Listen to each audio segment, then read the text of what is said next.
मेरे सभी श्रोताओं को प्यार भरा नमस्कार। आपने ट्यून किया रेडियो अम्बेडकर नगर 90.4 FM और मैं हूं आपका दोस्त आरजे रॉबर्ट और मैं लेकर हाजिर हूं आपका सबसे पसंदीदा शो एक सफर। वैसे तो मेरे सभी श्रोताओं को पता है इस शो के बारे में कि हम आपके लिए लेख से बढ़कर एक प्रेरणादायक जीवन परिचय, लेकिन आज इस शो में बहुत कुछ खास होने वाला है। दरअसल हम एक बायोग्राफी आप सभी के बीच साझा करने वाले थे, लेकिन कमाल की बात यह वो इंसान आज हमारे और वो कौन है उसके लिए आपको थोड़ा सा हिंट देते हैं और आप गेस कीजिएगा कि वो कौन है। अभी एक हाल में मूवी आई थी मेजर और आपने उनके गाने सुने होंगे और फिल्म भी बहुत ज़्यादा अप्रिशिएट किया गया लोगों द्वारा और गाने भी बहुत सुपर डुपर हिट हुए। सुना होगा साथियाँ ओ रे साथियाँ। तो इस गाने को जिन्होंने अपने अंदाज में लिखा और अपनी तरह से सजाया वो हमारे साथ मौजूद हैं। तो मुझे लगता है कि अब बहुत सारे लोगों को पता चल गया होगा कि किसके साथ आज हम स्टूडियो में बैठे हैं। तो चलिए रिवील करते हुए बताते हैं कि आज हमारे साथ हैं मिस्टर रितेश राजवाड़ा जी। तो आपका बहुत बहुत स्वागत 90.4 FM में। बहुत बहुत धन्यवाद राजा। सबसे पहले आप बताइए कि आपको स्टूडियो आके कैसा लग रहा है सर? यार ना मुझे बड़ा अच्छा लग रहा है। जितने रेडियो स्टेशंस पे गया हूँ वो बड़े शहरों में रहे हैं, बड़ी जगहों पर रहे हैं, पर इतना खूबसूरत ग्रीनरी के बीच गाँव में इतना शानदार बनाया है आप लोगों ने। अच्छा लग रहा है। मतलब मैंने नहीं सोचा ना बढ़िया ढंग से सजा के रखा होगा आपने स्टूडियो, तो अच्छा लग रहा है। क्या बात है, बहुत बहुत धन्यवाद कि आपने इतनी तारीफ़ कर दी। और दरअसल मुझे भी ऐसा लगता है कि एक गांव में इस तरीके का स्टूडियो होना और आपके जैसे जब लोग यहाँ हो सकते हैं, सुल्तानपुर में, अम्बेडकर नगर में इस तरीके के लोग हो सकते हैं, तो सबसे पहले तो इस माटी के लिए आप क्या कहना चाहेंगे जहाँ से आप बिलोंग करते हैं? वो आप अपना एड्रेस भी एक बार प्रॉपर बता दें हमारे श्रोताओं को। अम्बेडकर नगर और सुल्तानपुर बॉर्डर है जी, बगल के ज़िले हैं, बगल का जनपद है। मेरा घर चांदा है, सुल्तानपुर, रजवाड़े रामपुर एक छोटी स्टेट थी। मैं उस परिवार से हूँ। और अम्बेडकर नगर से जहाँ तक रिश्ते की बात है ना, अम्बेडकर नगर से तो मुझे लगता है दुनिया के हर उस क्रांतिकारी का रिश्ता होगा जिसने समाजवाद में लोहिया जी को पढ़ा होगा। हर उस आध्यात्मिक व्यक्ति का रिश्ता होगा जिसने श्रवण की कथाएँ सुनी होंगी, दशरथ जी का, महाराज दशरथ जी की कथाएँ सुनी होंगी। तो एक रिश्ता तो ये शाश्वत है। और दूसरा रिश्ता इस तरह का भी है कि जब हम लोग स्टूडेंट पॉलिटिक्स में थे, NSUI में थे, तो यहाँ पर बहुत सारे हमारे साथी हैं। दीपक शर्मा जी थे, विशाल वर्मा हैं, मेरे मित्र हैं, नीरज त्रिपाठी करके थे, बहुत सारे साथी हैं हमारे यहाँ पर। तो बहुत सारे आंदोलनों में भी मैं अम्बेडकर नगर इन लोगों के साथ आया हूँ, इन लोगों के लिए आया हूँ, ये लोग भी आते रहते हैं। तो रिश्ता एकदम बिल्कुल वही है कि आज हम अपने चाचा के यहाँ चले आए हैं पड़ोस में, वो वाला उस तरह का लग रहा है। इस तरीके से आपने स्टूडेंट पॉलिटिक्स की बात करी और आप एक कवि हैं, शेरो शायरी करते हैं, तमाम चीज़ें लिखते हैं। आपकी जो रचनाएं हैं वो मैंने भी पढ़ी, कुछ वीडियो देखा। आप तो मल्टी टैलेंटेड भी हैं कि आप बहुत अच्छी गायकी भी करते हैं, उसको जिस अंदाज में आप गाते हैं। सर के जर्नी के बारे में सवाल पूछते हैं कि कैसे और कब आपके जहन में ये बात आई कि मुझे इस तरफ अपना करियर बनाना चाहिए, और क्या शुरुआत में आपको वो स्ट्रगल करना पड़ा कि दिमाग में जैसे क्लियर नहीं होता है कि क्या करना है आगे? तो इस तरीके का कुछ आपके साथ भी रहा? बिल्कुल रहा है। जैसे सामान्य लोगों का जीवन होता है वही जीवन हमारा भी रहा एक वक्त तक, जब ना हम रोज़ नए ख्वाब देखते हैं। वो छुटपन में जब हम टीन एज में प्रवेश करते हैं तो कभी लगता है ये बन जाएंगे, कभी लगता है क्रिकेटर बन जाएंगे, कभी लगता है अच्छा IPS भी बन सकते हैं। तो हमारी मनोधारणाएँ ना हमें रोज़ बदलती हैं। उस अवस्था में ज़्यादा सफलतम व्यक्ति वही होता है जो चेतना मिल जाए कि उसको क्या करना है। मुझे नहीं मिली थी। हाँ, ये ज़रूर था, जहाँ तक लेखक बनने का सवाल है, कि परिवार में माहौल इस तरह का था, बाबा अम्मा और इस तरह की बहुत सारे साहित्यकारों का जमावड़ा होता था। तो कभी रुचि नहीं थी कि मुझे साहित्यकार बनना है, पर जो चर्चाएं होती अच्छी लगती थी और अंदर घुलती हुई चली गई, सबकॉन्शियस में बैठ गई। अब मुझे याद है कि बड़ी बड़ी सभाओं में ना लोग पूछते थे कि वो लड़का नहीं आया क्या जो टाय टाय बोलता है तोते की तरह। तो जब मैं वहाँ बोलता था तो मैं दूसरे की पोएट्रीज बोलता था। अच्छा। तो तब तक मैं लिखने लग गया था। तो मुझे लगता था कि यार मैं अपनी क्यों नहीं बोल पाता हूँ। तो फिर लगा कि शायद मेरे अंदर कोटेबिलिटी ही नहीं है, मैं वो लिखता ही नहीं हूँ जो बोला जाना चाहिए। बिल्कुल। देन शुरुआत हुई चीज़ों को लिखने की। हम लोग एक आंदोलन में थे सुल्तानपुर में, पुलिस के खिलाफ था। कप्तान को हम लोगों ने बंद करा था 5-5.5 घंटे उनके दफ्तर में।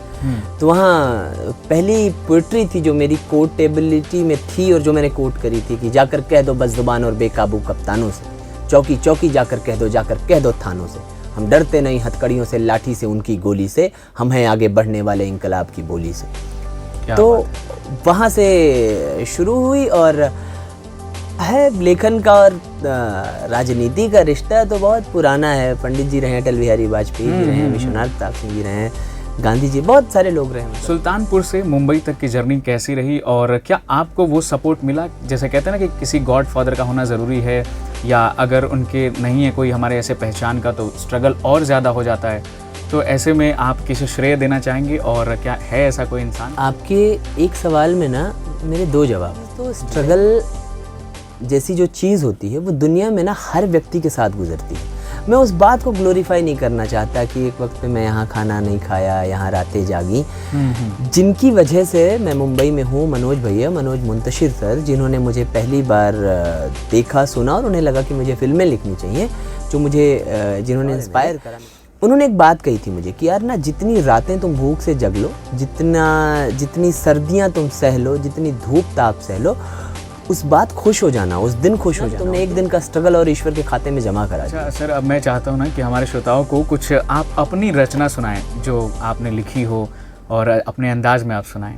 अभी आलोक जी कह रहे थे, जी देता हूँ। बिल्कुल बिल्कुल। हमसे आगे जिंदगी के जाविये मत पूछिए, दृष्टिकोण के आगे क्या करना है, क्या होना है, हमसे मत पूछो। हमें कल का नहीं पता, हमें 10 मिनट बाद का नहीं पता। क्या बात। हमसे आगे जिंदगी के जाविये मत पूछिए, हम दीवाने हैं दीवान के पते मत पूछिए, उनके चेहरे पर लिखा होगा हमारा नाम भी, उनके चेहरे पर लिखा होगा हमारा नाम भी, उनके चेहरे पर लिखा होगा हमारा नाम भी, उनसे क्या रिश्ता हमारा छोड़िए मत पूछिए।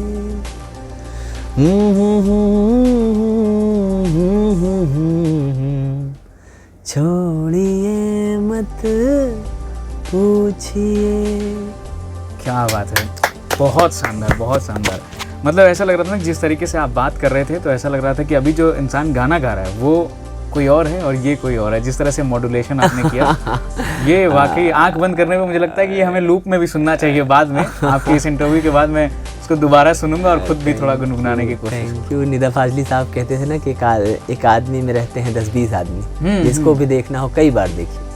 तो ये ईश्वर की नेमत। तो सर, जैसे कि आप जानते हैं कि हमारे तरफ जो है, जो गाँव में मानसिकता है कि सरकारी नौकरी ही बेस्ट है और उसके अलावा आप क्रिकेट खेल रहे हों या कवि हों या कुछ भी करते हो, कोई भी अदर प्रोफेशन हो जो थोड़ा सा हट के हो, जो पढ़ाई से हट के हो, तो उसे तवज्जो कम दिया जाता है और ऐसा माना जाता है कि सरकारी नौकरी कर लिए तो सब कुछ सफल। तो इसमें आप अपने करियर को लेके जब चल रहे हो या बाकी जो आसपास के लोग देख रहे हो, क्या कर रहे हो, इससे क्या होगा?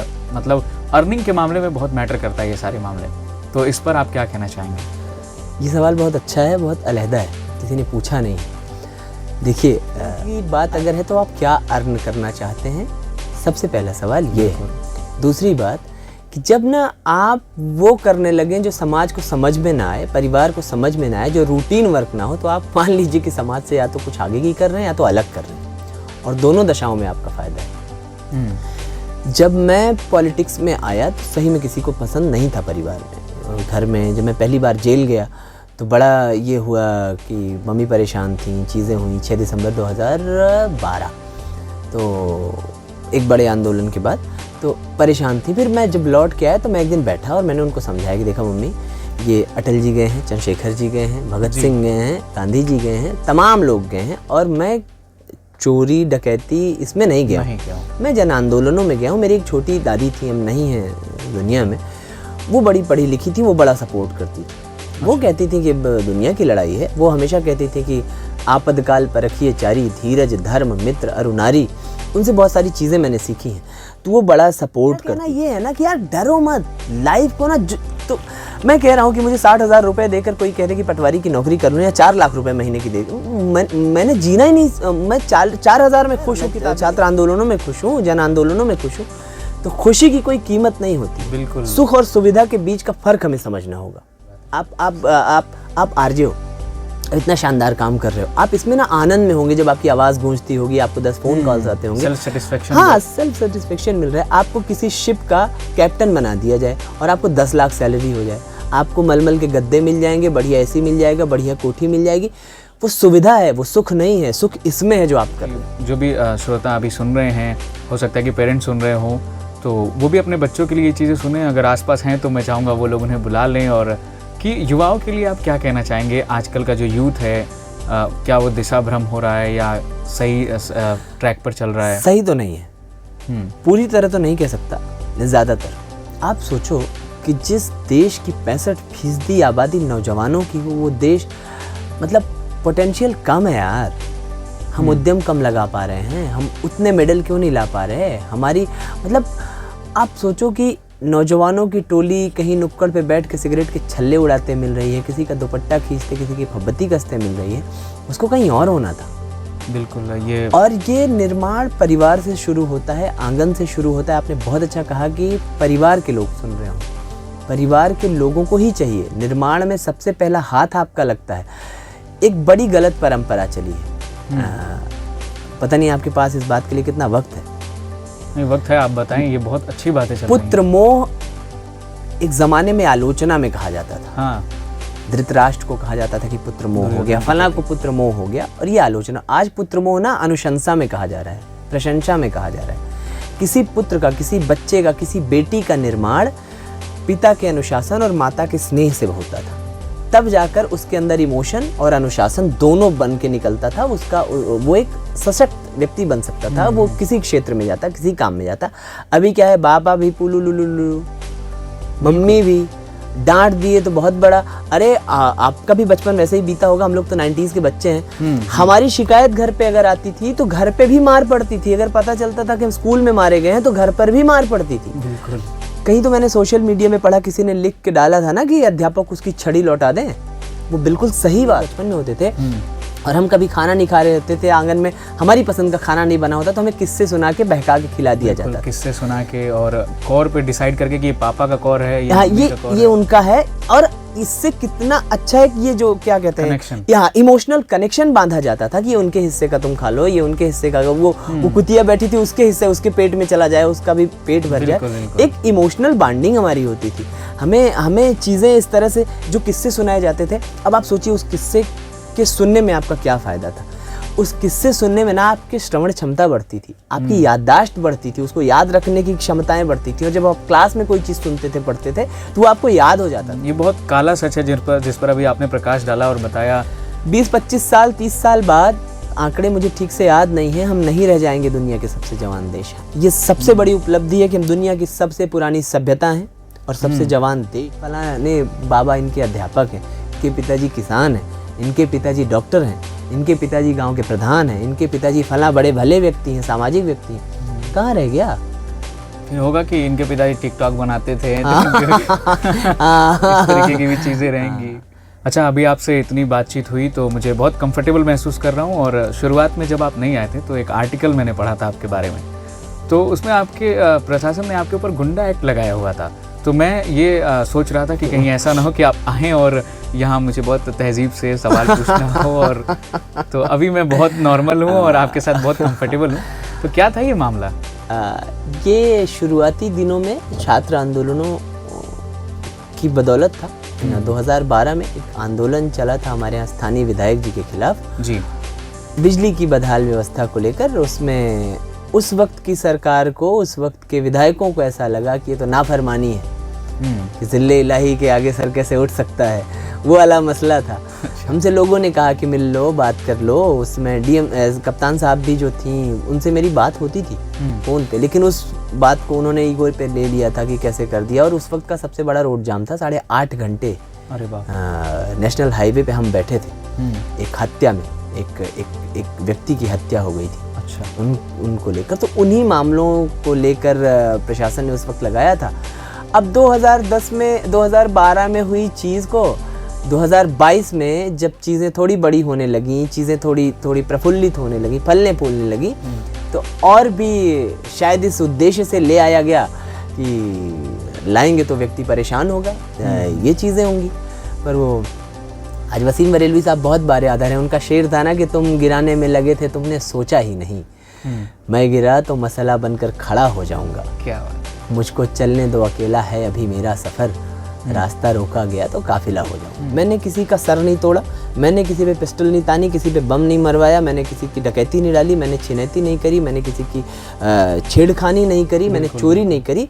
ऐसा कोई सामाजिक अपराध नहीं करा है जिसे समाज मुझे दृष्टि में अपनी गलत कहे। मैंने सामाजिक आंदोलनों के लिए मैं रुका हूँ, खड़ा हुआ हूँ, लड़ा हूँ, मेज पीटी है डीएमएसपी की, वो तो करते रहूँगा, उससे पीछे नहीं हटूँगा। बिल्कुल। और अभी इंस्टाग्राम पे ट्रेंड चल रहा था ना कि 10 इयर्स चैलेंज, जो लोग पहले 10 साल पहले की फोटोज डालते थे और फिर आज की फोटो कल भी गुंडा अब भी गुंडा में डाल दूं क्या? आपके लिए भी ये कुछ वैसा ही हो गया 10 इयर्स चैलेंज? मेरी एक नज्म बड़ी फेमस हुई थी, अगर आप कहें तो मैं सुनाता हूं। बिल्कुल सुनाइए। मैं एक बंद आपको सुनाता हूँ। सब कुछ मध्यम मध्यम सा है, सब कुछ मध्यम मध्यम सा है, हर आँख में कोई गम सा है, कोई बोल ना रहा है तौबा, लब खोल ना रहा है तौबा, तू नहीं कहे तो राजा सब धन खाएगा, तू चुप बैठा तो इनकलाब मर जाएगा, तो बोल रे साथी, दबा के बोल रे साथी, ज़बां को खोल रे साथी, तू कुछ तो बोल रे साथी, दबा के बोल रे साथी, तू कुछ तो बोल रे साथी।